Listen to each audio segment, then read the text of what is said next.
ഇന്നൊരു packing video ആണ്. ഇന്നലെ മൊത്തം ഹോസ്പിറ്റലിലായതുകൊണ്ട് എനിക്ക് ഒന്നും എടുത്തു വെക്കാനായിട്ട് പറ്റിയില്ലായിരുന്നു. അങ്ങനെ ഒരു 12 മണിയായപ്പോഴത്തേക്ക് ഞാൻ എല്ലാ സാധനങ്ങളും എടുത്ത് പാക്ക് ചെയ്യാനായിട്ട് ഇരുന്നത്. കാരണം ഇന്ന് വൈകിട്ടാണ് ട്രെയിൻ. അവിടെ കിട്ടുന്ന എല്ലാ സാധനങ്ങളും തന്നെ ഞാൻ ഇവിടുന്ന് ചുമന്നുകൊണ്ട് പോകുന്നു. ഇവിടുന്ന് ഇതെല്ലാം കൊണ്ടുപോകുന്നത് എന്തിനാന്ന് ചോദിച്ചാൽ അതെനിക്കറിയത്തില്ല.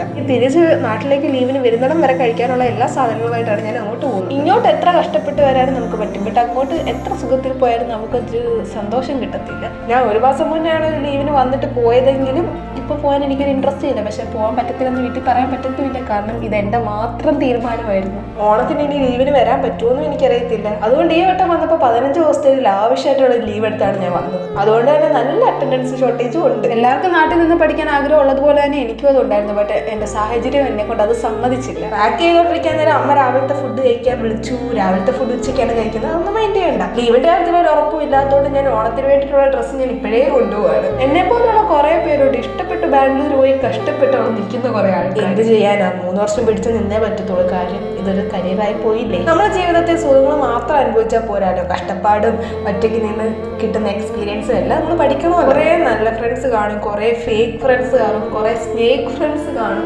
അങ്ങനെ കുറെ ആൾക്കാർ നമുക്ക് പരിചയപ്പെടണമെങ്കിൽ നമ്മൾ ഇങ്ങനെയൊക്കെ മാറി നിന്നേ പറ്റത്തുള്ളൂ. എന്നാൽ മാത്രമേ നമുക്ക് സ്ട്രോങ് ആവാനായിട്ട് നമുക്ക് പറ്റത്തുള്ളൂ. അല്ലെങ്കിൽ നമ്മൾ ഒരിക്കലും നമ്മുടെ കംഫോർട്ട് സോൺ വിട്ട് നമ്മൾ വെളിയിൽ പോകത്തില്ല. എല്ലാ കാലത്തും നമ്മുടെ പാരൻസിന്റെ കൂടെ നമുക്ക് കംഫോർട്ടായിട്ട് നിൽക്കാൻ പറ്റണമെന്നില്ല. ഒറ്റയ്ക്കൊരു സാഹചര്യം വന്നാൽ അതെങ്ങനെ മൂവ് ഓൺ ചെയ്യണമെന്നുള്ളൊരു കാര്യം ഞാനിപ്പോൾ പഠിച്ചു വരുന്നു. പാക്ക് ചെയ്തോണ്ടിരിക്കാൻ നേരമാണ് റിയ എൻ്റെ മേക്കപ്പ് പൗച്ച് കാണുന്നത്. അവളുടെ പൈസയ്ക്ക് അവൾ പോലും മേടിക്കാത്ത സാധനങ്ങളാണ് ഞാൻ മേടിക്കുന്നതെന്നാണ് അവളുടെ പരാതി. പൈസ സേവ് ചെയ്യാനായിട്ട് അവളുടേതായിട്ടുള്ള ആവശ്യങ്ങൾ മാറ്റി വെക്കുമ്പോൾ ഞാൻ ആ ആവശ്യങ്ങൾ എൻ്റെ ആവശ്യങ്ങളായിട്ട് എടുക്കുകയും ചെയ്യുന്നു. അത് സ്നേഹം കൊണ്ടല്ലേ. ചിലപ്പോൾ ഇതായിരിക്കും ലാസ്റ്റിലത്തെ നാട്ടിലത്തെ ഒരു വ്ളോഗ്. ഇനി തൊട്ട് നമുക്ക് ബാംഗ്ലൂരിലെ ഹോസ്റ്റൽ വ്ളോഗ്സ് കാണാം.